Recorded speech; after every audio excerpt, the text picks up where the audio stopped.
Udilo Aruna Purabhavage Dvija Mani Gora Manijage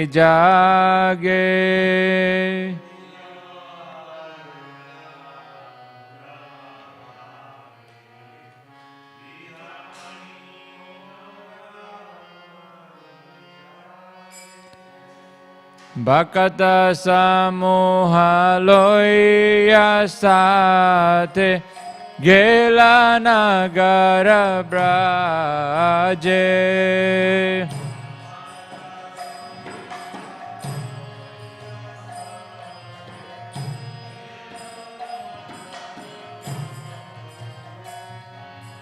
Tathai Tathai Bajaloko Gana Gana Tahe Jajeraro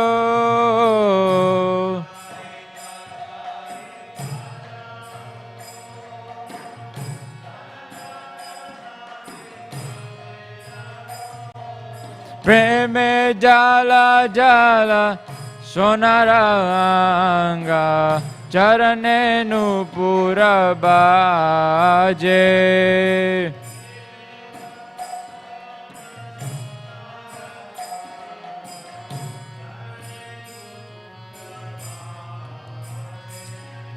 Mukunda Madhava Yadava Hari Bole na bolo re vadana bori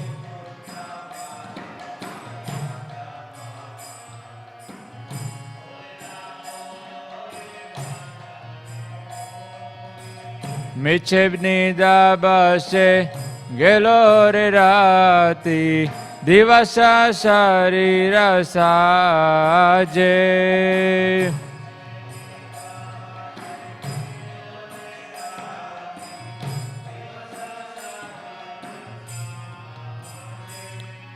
Emorna durlabha manavadeho Bhaiya ki koro bhavana ke ho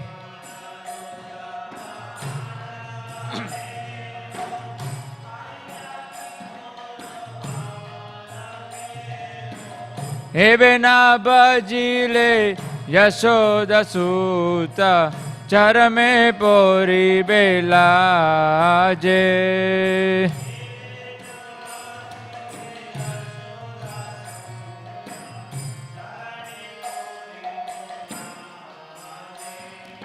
Udita tapana hoile asta Dinagelo boli hoi bevyasta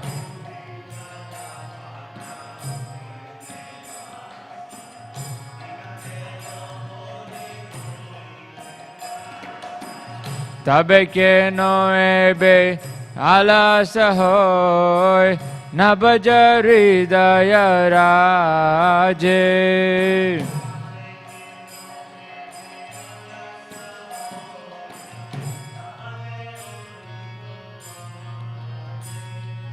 Jivana nitya jana hasar Tahe nana vida vipada bhar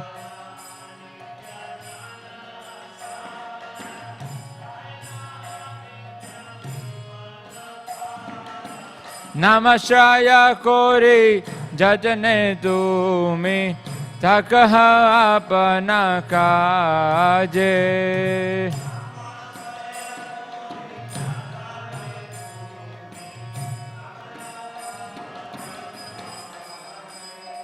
Jivera kalyana sadhana kam Jagate asiye madhuranam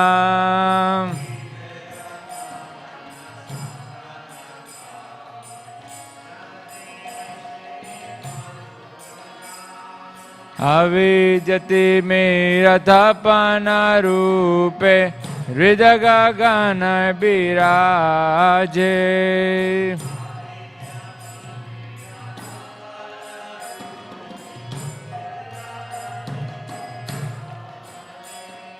Krishna nam sudha koriya pan, jurao bhakti vinoda pran.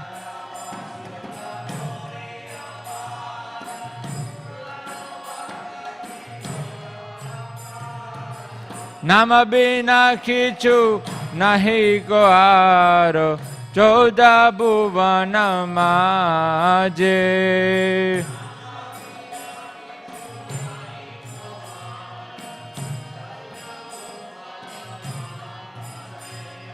Jiv jago, Gora Chandra bole.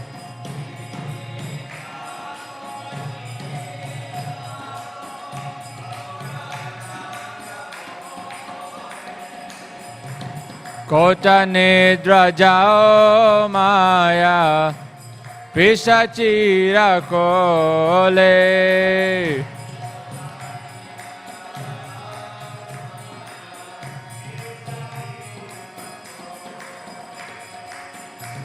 Bajibo boliya ese samsara vitare.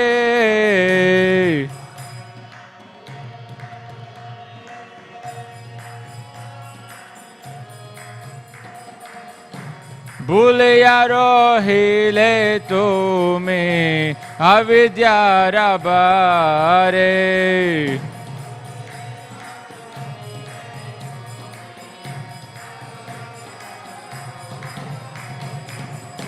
Tomare loite ami hoinu avatara.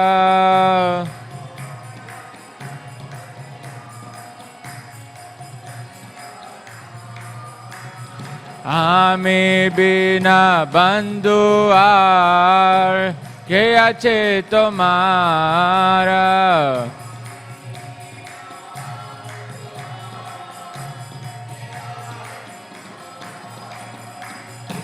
Enechia ushadi maya nasibaro lagi.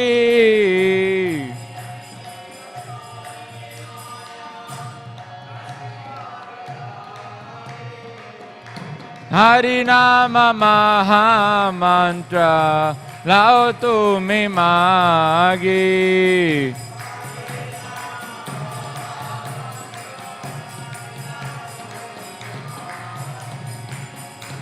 Bhakti vinoda Prabhu charane poriya.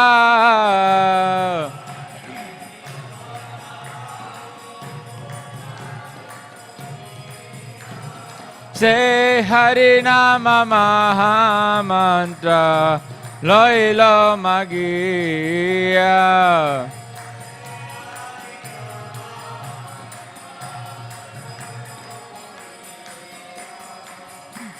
Hare Krishna, Krishna Krishna, Hare Hare, Hare Rama, Hare Rama, Rama Rama, Hare Hare.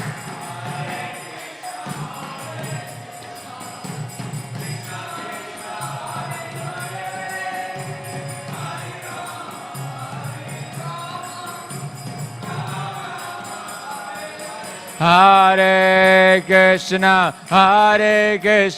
Krishna Krishna, Hare Hare, Hare Rama, Rama Rama, Hare Hare.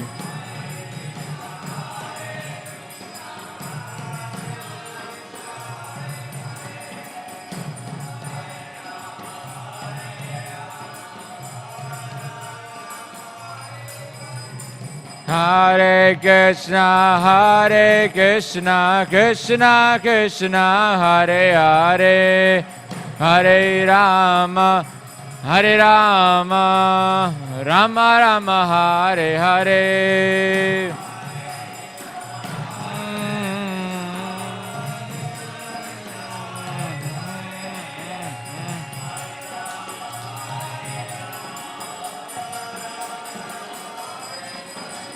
Hare Krishna, Hare Krishna, Krishna Krishna, Hare Hare, Hare Rama, Hare Rama, Rama Rama, Hare Hare.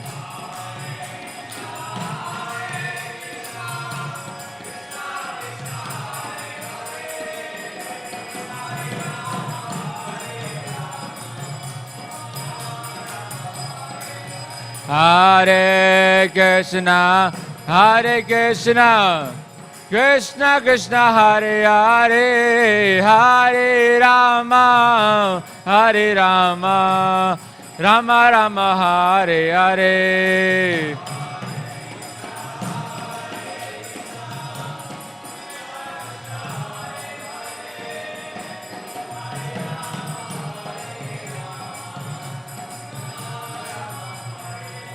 Hare Krishna, Hare Krishna, Krishna Krishna, Hare Hare, Hare Rama, Hare Rama, Rama Rama, Hare Hare.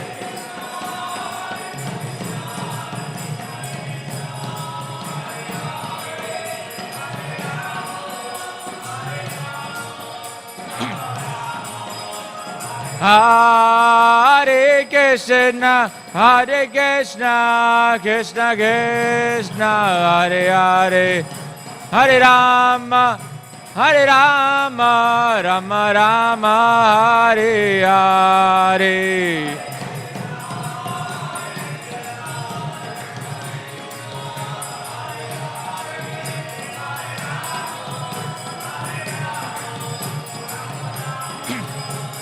Hare Krishna, Hare Krishna, Krishna Krishna, Hare Hare, Hare Rama, Hare Rama, Rama Rama, Hare Hare.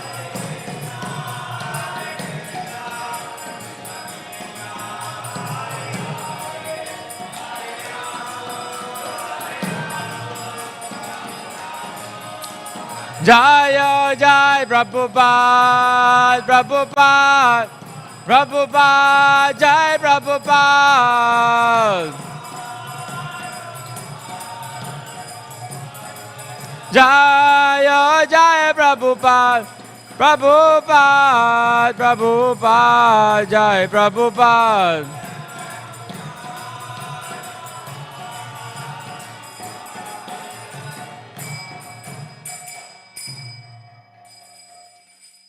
Jai Vishwapad Paramahamsa Parijaka-acharya Sutarasata Shri Śrīmad Bhaktivedanta Swami Prabhupada ki.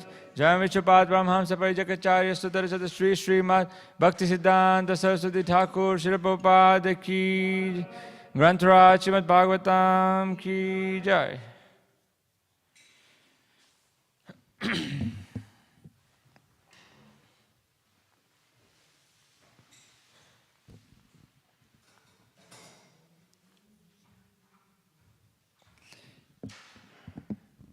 Hare Krishna. So we're reading from Śrīmad Bhāgavatam, Canto 8, Chapter 23, Text 12. Text 9, sorry.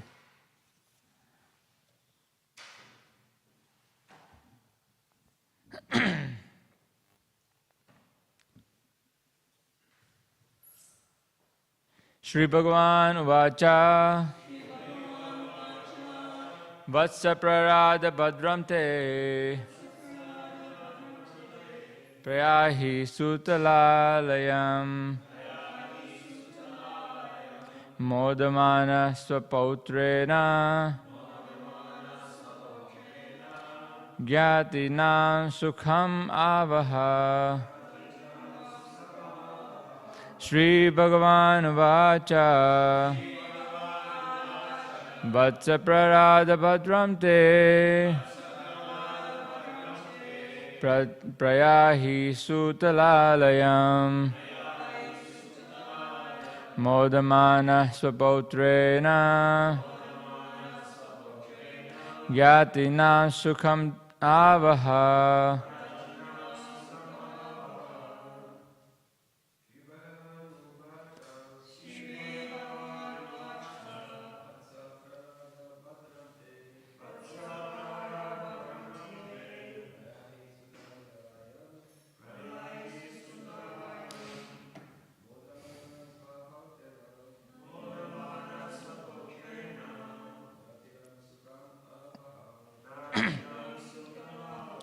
Mataji's. Shri Bhagavan Vacha Rasa Prarada Bhadram Te Prayahi Sutalalayam Modamana Svapautrena Yatinam Sugamavaha. Word to word translation. Shri Bhagavan Vacha. The personality of Godhead said, Vatsa, O my dear son, Prahlada, O Prahlad Maharaj, Bhadram Te, all auspiciousness unto you. Prayahi, please go. Sutala Alayam, to the place known as Sutala. Modamana, in a spirit of jubilation. Swapautrena, with your grandson Bali Maharaj. Yatinam, of your relatives and friends. Sukham, happiness. Avaha, just enjoy. Translation. The Supreme Personality of Godhead said, My dear son Prahlad, all good fortune unto you. For the time being, please go to the place known as Sutala and there enjoy happiness with your grandson and your other relatives and friends. Since there's no purport, we'll read the next verse. Text 10. Nityam drashtasi mam tatra gadapanim avasthitam maddarshana mahalada dvasta karma nibandhana. Translation. The Supreme Personality of Godhead assured Prahlad Maharaj, You shall be able to see me there in my usual feature with conchal, disc, club and lotus in my hand. Because of your transcendental bliss, due to always personally seeing me, you will have no further bondage to fruitive activities. Purport. Karma bandha, the bondage of fruitive activities, entails the repetition of birth and death. One performs fruitive activities in such a way that he creates another body for his next life. As long as one is attached to fruitive activities, he must accept another material body. This repeated acceptance of material bodies is called samsara bandhana. To stop these, a devotee is advised to see the Supreme Lord constantly. The Kanishtadhikari or neophyte devotee is therefore advised to visit the temple every day and see the form of the Lord regularly. Thus, the neophyte devotee can be freed from the bondage of fruitive activities. Om Jnana-timirandasya Jnananjana Shalakaya Chakshurun Militam Yena Tasmai Shri Gurave Namaha. Jai Shri Krishna Chaitanya Prabhu Nityananda Shri Advaita Gadadhar Shivasadi Gaura Bhakta Vrinda. Hare Krishna, Krishna Krishna, Hare Hare, Hare Rama, Rama Rama, Hare Hare.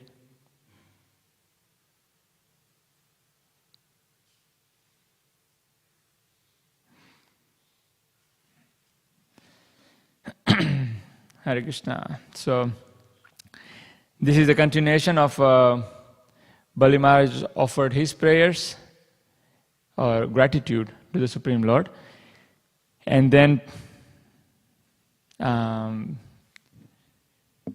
Vamanadev has and then Prahlad Maharaj offered his gratitude, and Vamanadev is first suggested Bali Maharaj to go to the Sutala planet, and now he's suggested Prahlad Maharaj to also go to the Sutala planet and enjoy with his family and friends.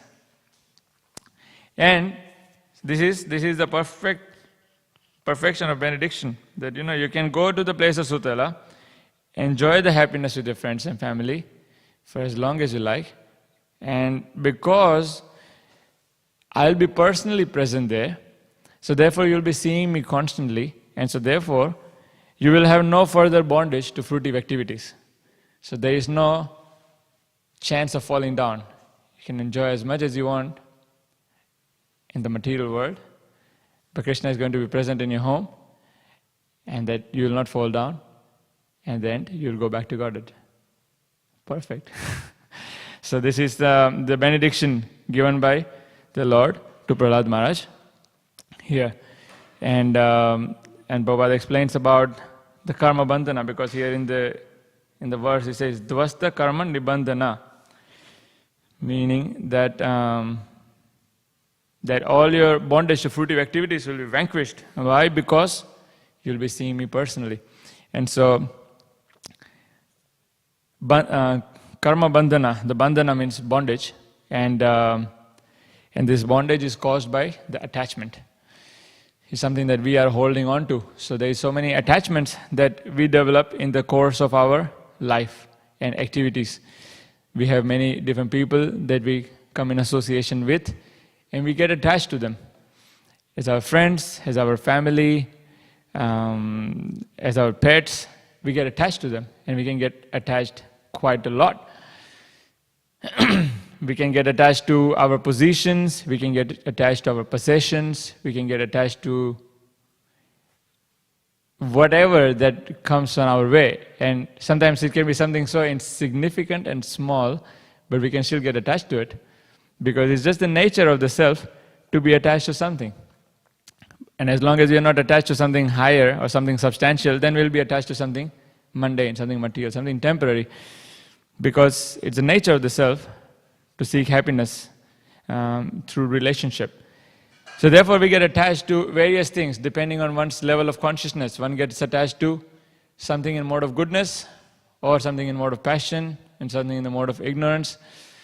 And accordingly one makes progress. One progresses in his material life or degresses in his material life. As Krishna says in Bhagavad Gita, it says, Urdhva gachanti sattvastha, madeti chanti tamasa, madeti rajasa, chagana guna vrittista, atho gachanti tamasa. So he's saying that based on one's attachment, one is going to progress further up into the higher planets, or stay in the middle planets where we are right now, or degrade into a lower planetary system. All based on our bandhana, our attachments. And so therefore, based on our attachments, we will have a certain kind of activities, It's no good saying that, I'm attached to Krishna, I'm attached to spiritual life, but we are acting completely materially. So that doesn't make sense. So therefore, our activities show what we are attached to, and based on our activities, we'll create certain kind of karmas, and based on that, we'll get a certain kind of next body. And so therefore, the verse says in the Bhagavad Gita, Yam yam vapi swaram bhavam tejatyanta kalevaram. So whatever one is thinking, whatever one is attached to, and whatever one is thinking at the end of one's life, that's what one will end up receiving in the future lives. And so therefore here Prabhupada is explaining that one performs fruitive activities in such a way that he creates another body for his next life. So based on our activities and based on how we are shaping our consciousness, we are creating a certain kind of body for our next life. People who really like to swim, then they're shaping a certain kind of consciousness, and based on that they're shaping a certain kind of aquatic body. People who like to fly are developing certain consciousness and developing certain kind of body. People who like certain kind of hairstyles, people who like certain kind of clothing. Based on that, they're developing a certain kind of body. So all these bandhana, all these attachments are creating a certain kind of bodies. Based on all the unfulfilled desires, our attachments, our karma, we're getting a next body. So here, Prabhupada is emphasizing the power of seeing the Lord.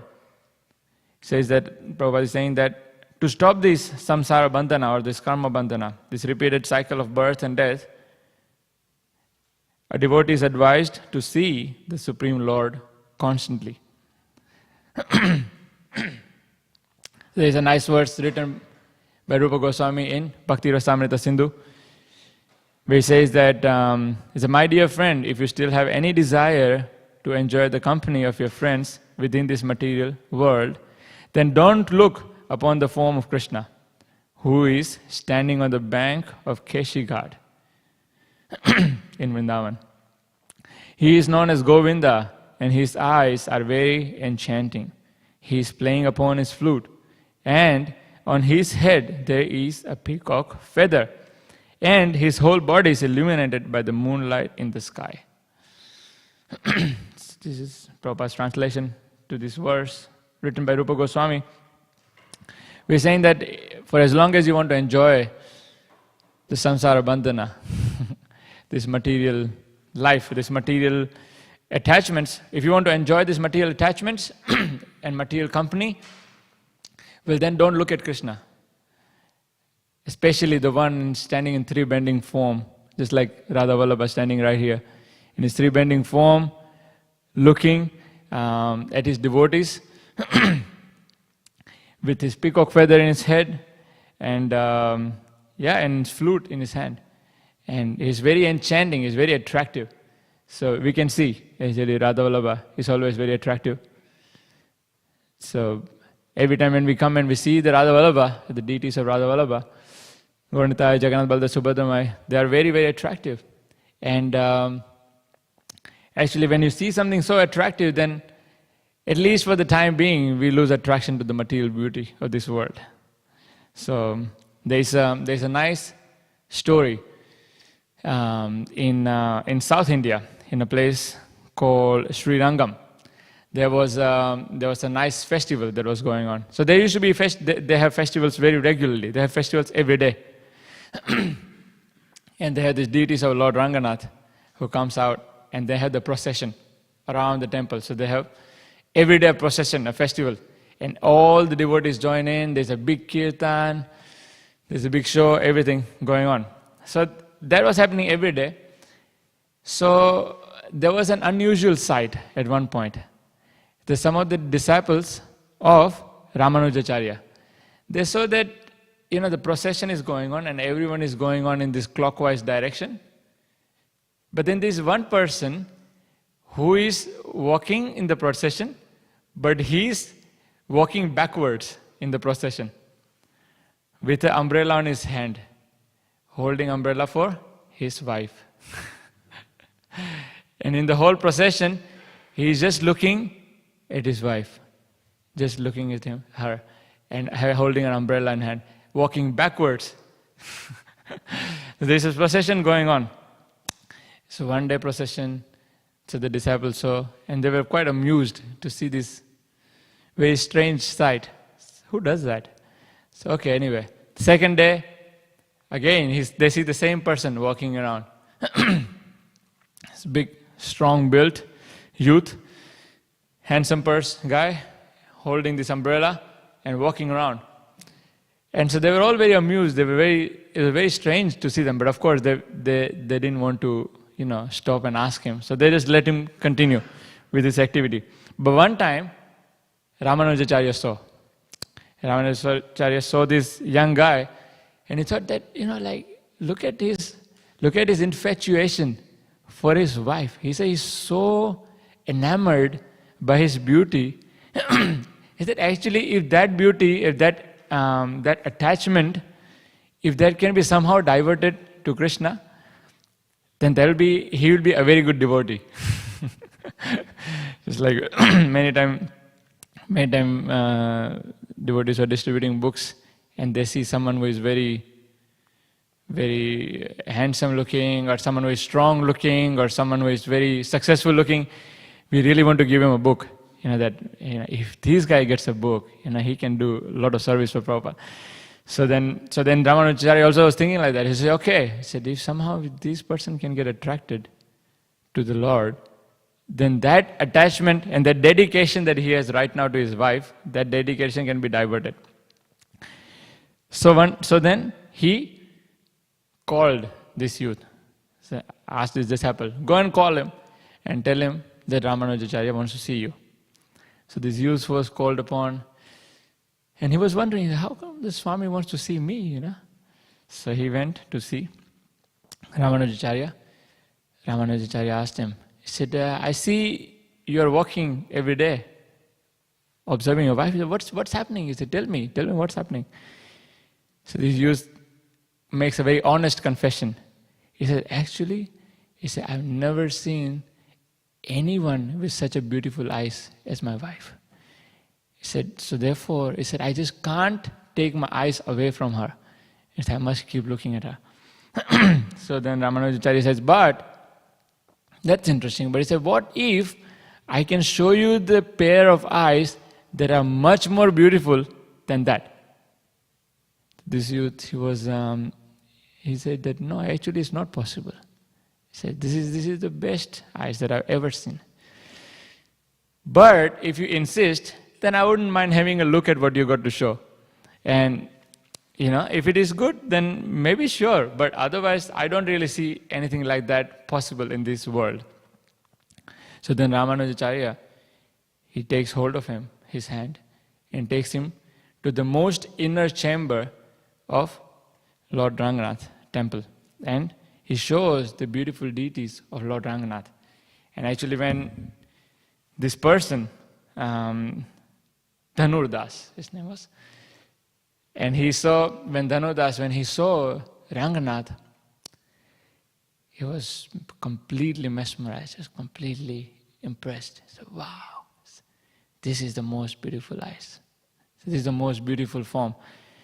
And he was so attracted and he was so impressed that he decided that moment right there, this is what I'm going to dedicate the rest of my life to. So this is the power of seeing the form of the Lord. That someone who saw, his heart got completely transformed, and he actually became a very loyal disciple of Ramanujacharya after that. So therefore, Prabhupada is explaining here, is that this Ganishta Adhikari, or a neophyte devotee, is advised to visit temple every day and see the form of the Lord regularly. So this is the process of Vaidhi Bhakti, Vaidhi Sadhana Bhakti. Process of doing it every day, engaging in devotional service, as the Bhakti Rasamrita Sindhu explains, is that when you engaging in devotional service with your senses, that is sadhana bhakti. So we are trying to engage with our senses in the service of the Lord, and that is sadhana bhakti. And by this regular engagement, we actually become purified. And so therefore, Prabhupada established the whole morning program, where everyone can come, and the first thing you do in the morning is that you see the beautiful forms of the deities, beautiful forms of Radha Vallabha, and Gauranga and Jagannath, Baldev, Subhadra. And actually all of them, they have very beautiful eyes.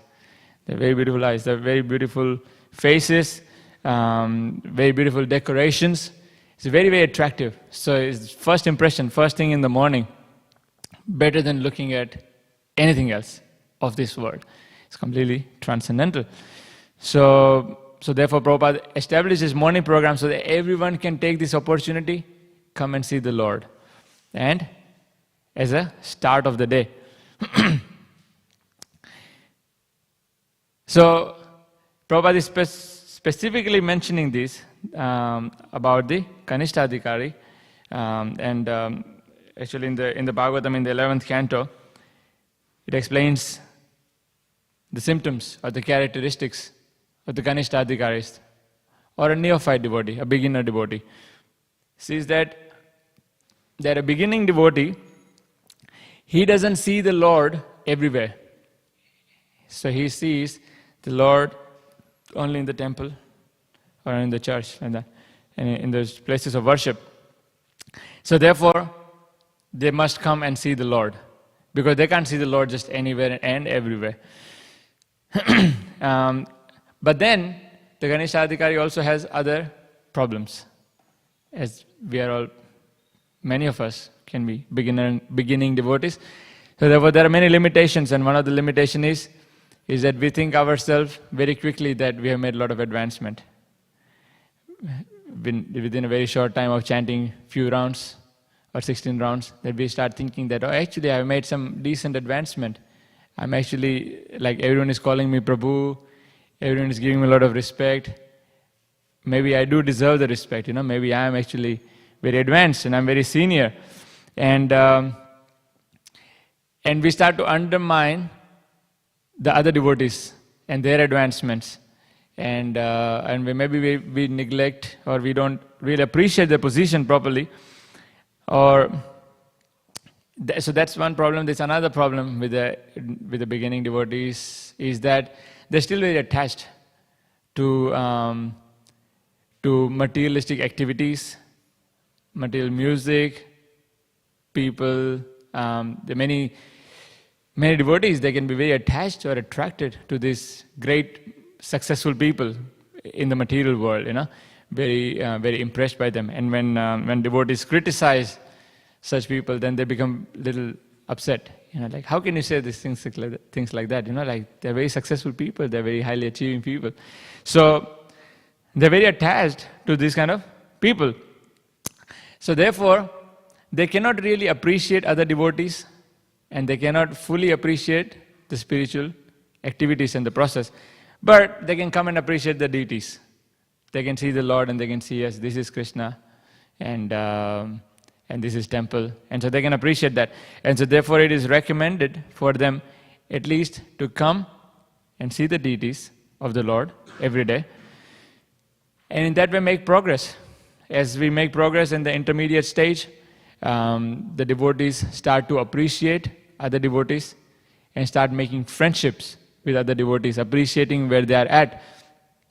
They would respect the advanced devotees, they'll make friendship with the equal devotees, and then they'll be kind and compassionate to devotees or non-devotees who haven't made as much of the spiritual progress as them.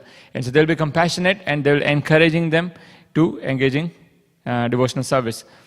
At the same time, they're careful to avoid the association of atheists and envious people. We try to avoid them. That's the intermediate devotees. And on the most advanced platform, the devotees are completely transcendental.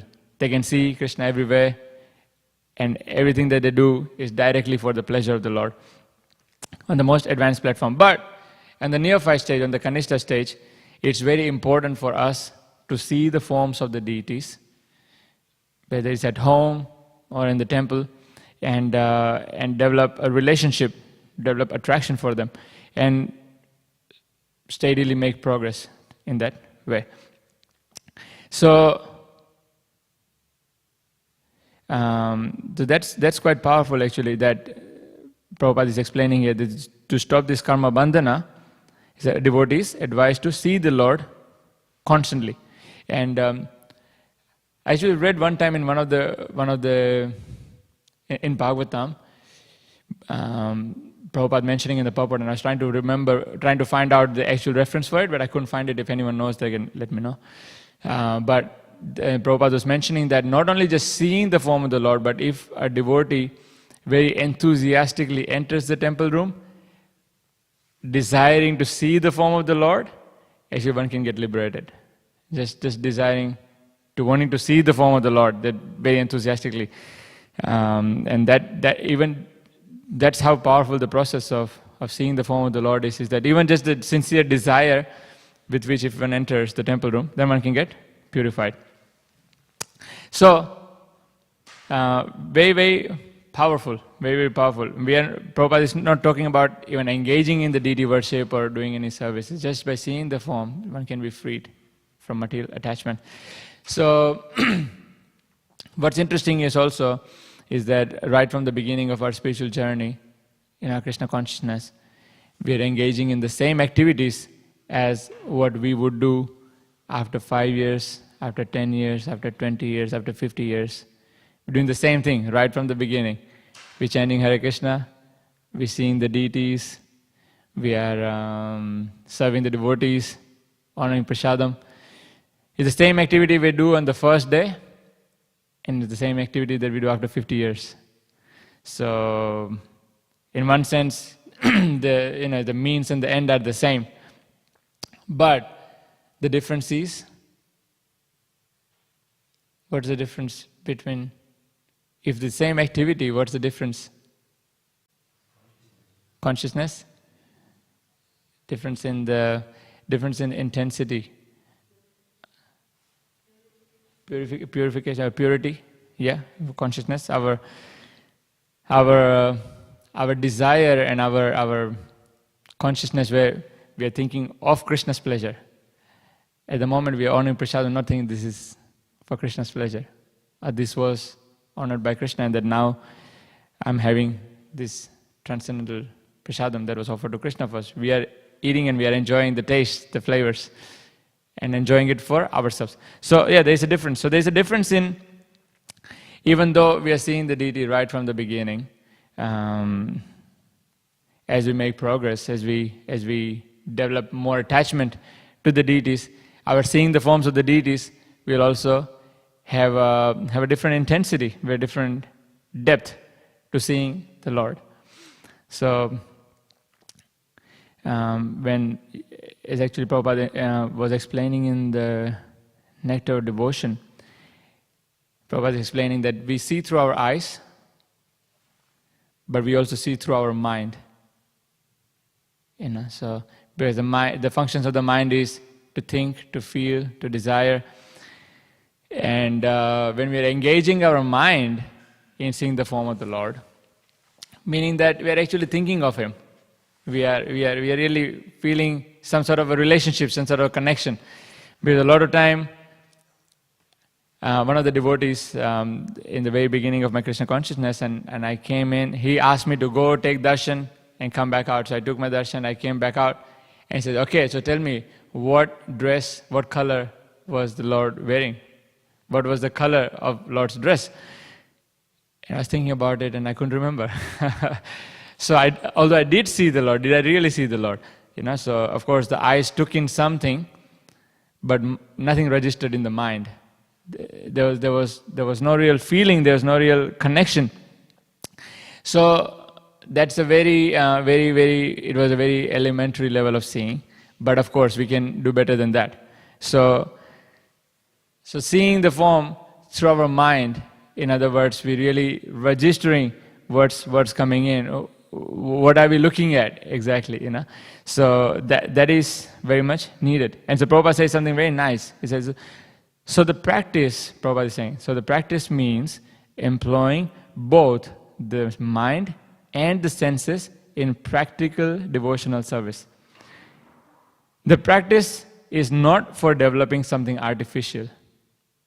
So we are practicing something through our mind and senses, but we are not trying something artificial. For example, a child learns or practices to walk. This walking is not unnatural. The walking capacity is there originally in the child, and simply by a little practice, he walks very nicely. Similarly, devotional service to the Supreme Lord is the natural instinct of every living entity. So it's a natural instinct, but it requires a certain amount of cultivation. So one time, one devotee asked Tamal Krishna Maharaj, he said, how is it that you are so expert, and how are you so attentive to everything? How is it that nothing really, no detail, you don't miss any detail from what's going on around you?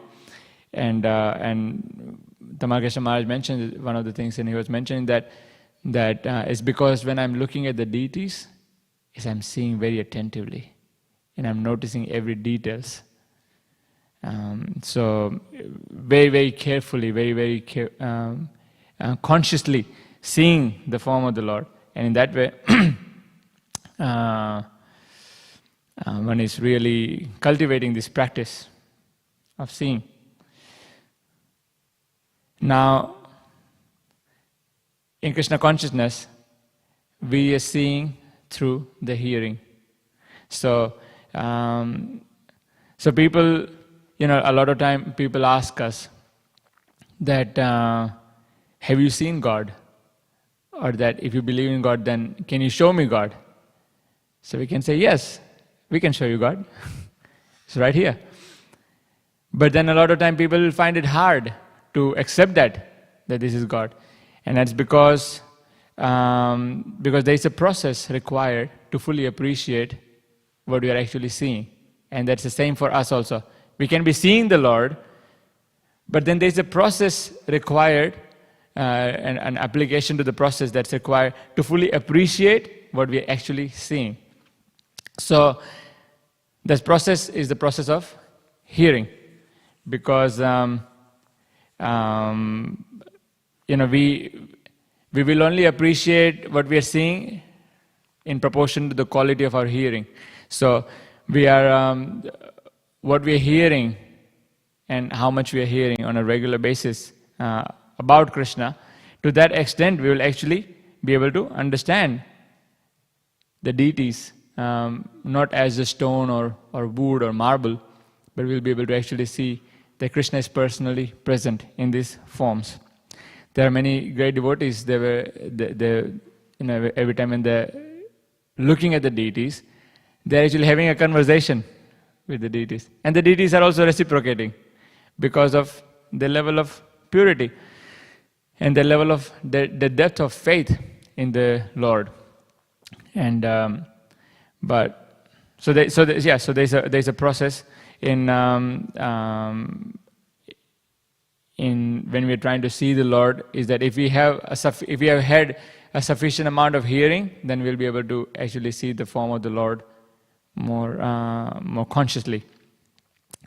Now, for many of us, we can say that we are hearing every day, we are also seeing every day, but as Prabhupada is explaining here, he said, that the Ganishta who sees the Lord every day, then he'll be freed from his material attachments to fruitive activities. So we don't see that happening. We don't see that all the material attachments completely gone, Is it right? So what's happening then? Why is it that we are not completely freed all of a sudden? As we see the Radha Vallabha, oh wow, amazing, Jai Radha Vallabha, Jai Gunantai, Jai Jagannath Balda Subhadramai, I'm free now. Why are we not feeling freed?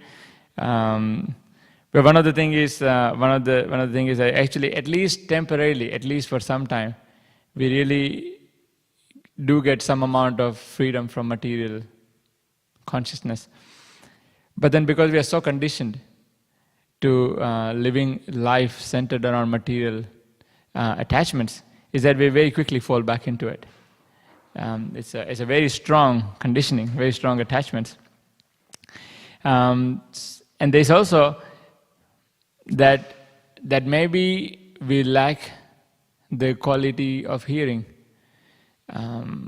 quality of proper hearing or quality of proper absorption in Krishna throughout the day. So because of that, we are not getting the same amount of purification or same amount of reciprocation from seeing the deity like many of the great personalities or devotees would. So what do we do then? We keep continuing the process, what we are doing now, but we try to absorb our mind into it and not just do it mechanically. So it's very natural. Like a lot of time you see like kids coming into the temple room and their parents have trained them. Go inside the temple, offer obeisance to Prabhupada, go to Gaurnitai, Radha Jagannath Balda Subhadramai, offer obeisances. So then they'll come. The door will fly open, straight to Prabhupada, up. Gaurnitai, up. Radha Vallabha. It's like done. Chanavit, done. See. So as adults we don't quite do like that, but it can happen like that sometimes. Is that okay? Radha Vallabha, done. Jagannath Balda, done. And then we don't actually see the Lord consciously. We don't even notice what they were wearing, what color clothing, what was the jewelry, how were they looking, etc. So one time there's a nice story of one time in New York temple, the devotees started distributing books late night. So they started distributing books like after 10 o'clock, 11 o'clock, because a lot of books were going and a lot of Lakshmi was coming. So they kept doing, and so what they decided that they will distribute books like whole night, and then come back around 3 o'clock, 3:30, come back like that. So then what they decided is that like if we'll come, and then we'll do the Mangala Arati, and then we'll go to sleep. So now 4:30 Mangala Arati was a bit too late. So what they decided, they will do it 3:45. So they'll do a little bit earlier. So they'll just do it 3:45, and everyone do Mangala Arati and then go to sleep. So then nobody told this to Prabhupada. So one time Prabhupada came to New York temple and he was visiting the temple, and when he took the darshan, and he said something to Bhavananda Prabhu, who was the temple president, and all the devotees are wondering, what did he say to Prabhupada? What did Prabhupada say? So then when Prabhupada left, then everyone went to Bhavananda Prabhu. He said, what did Prabhupada say? He said, oh, Prabhupada said that Krishna is looking a little bit tired. So because they're waking him up too early. So then from then they decided, okay, Mangala Arati back to 4:30. Let Krishna have enough rest. But that was Prabhupada taking darshan. That's his consciousness, and he's able to see something that none of us would have access to. But so one time one devotee asked Jananivas Prabhu, said, I'm seeing the Lord every day. He said, I just see the stone, the wood, marble. No, I don't really see the Lord in that. So why is it like that? And Jananivas Prabhu said, it's because you still think yourself as the material body. So therefore you can't see the Lord in there yet. So that's the test for all of us. That when we wake up in the morning and we look ourselves in the mirror, and if we see a material body, that means still there's work to do. There's still more purification required. Still more advancement is required. But if we continue the process with sincere prayers and sincere service, then Krishna can reciprocate, and eventually we can get purified to actually be able to appreciate what we have access to, what we are actually seeing, which is not different from the spiritual forms in the spiritual world. So Krishna is very mercifully coming to this material world. See, even people like us can see him. And he's coming in the form of deities. So we are very, very grateful for the deities, so that we can see them and we can get purified, we can engage in some sort of service for the lordships, for our own purification, not that Krishna needs it, not that Radha Vallabha needs it. The services are going on all the time, but it's an opportunity that we can take to somehow or other serve Krishna, and in that way we can get purified. So with that we will finish. Thank you very much for your kind attention. Any questions or comments or corrections?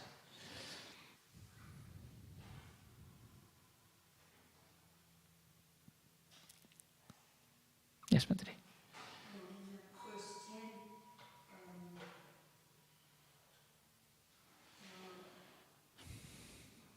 one that says, because of your bliss in seeing me, you be free.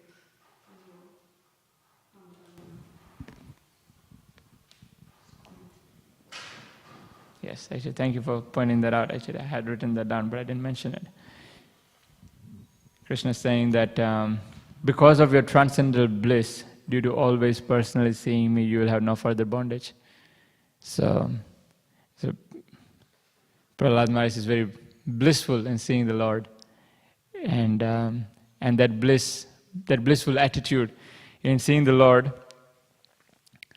Because of that attitude, that he is freed from all the bondage, fruitive activities. I know Zach Prabhu, in the early days, Prabhu used to be in ecstasy, seeing the Lord. He used to jump. Yes, and I think for all of us, we can remember in those days. We used to be seeing the Lord, and especially even now, sometimes we can see the form of the Lord, the deities, when we see in the festival days. And Krishna is looking so amazing. And so if we see that with that blissful heart, if we see that with a blissful mind, we see the Lord, then that's very, very purifying. We make a lot of advancement. So yeah. You want to add anything to Madhuri? Thank you. Yes, Prabhu. Thank you, Prabhu, for nice class. There was a story Shivaram Swami Maharaj tells about one lady who never seen, Catholic lady. She was reading Prabhupada's books and never seen Lord personally. And then she develops this great eagerness, enthusiasm to see the Lord. And when she enters the temple, Maharaj was there, and then she said, I'm here to see Lord. She enters with that conviction just by reading the Prabhupada's books, that you can see the Lord. And as you said, the hearing process, solidifies your faith in Krishna. And then when you see him, you actually have full bliss, as it mentioned and when she entered the temple, she was actually break down crying. And then Shivaram Swami Maharaj mentioned in one of the articles, I think Dandavat.com had it, that he says that only if I had this conviction and enthusiasm in Prabhupada books, that I would, see the Lord face to face. And that's what the lady was experiencing. After reading the Prabhupada books, having full faith in the process, and then come and take darshan of Lord. Yeah. It was amazing. That's amazing. Yeah, I think we can take it for granted sometimes. That, oh yes, yeah, it says there, oh yeah, I can see it. I've seen it before. I see every day. So we can take it for granted, but it's very, very powerful. Yeah. Yeah. Thank you. Okay. Thank you very much. Śrīmad Bhāgavatam ki jai, Śrīla Prabhupada ki jai.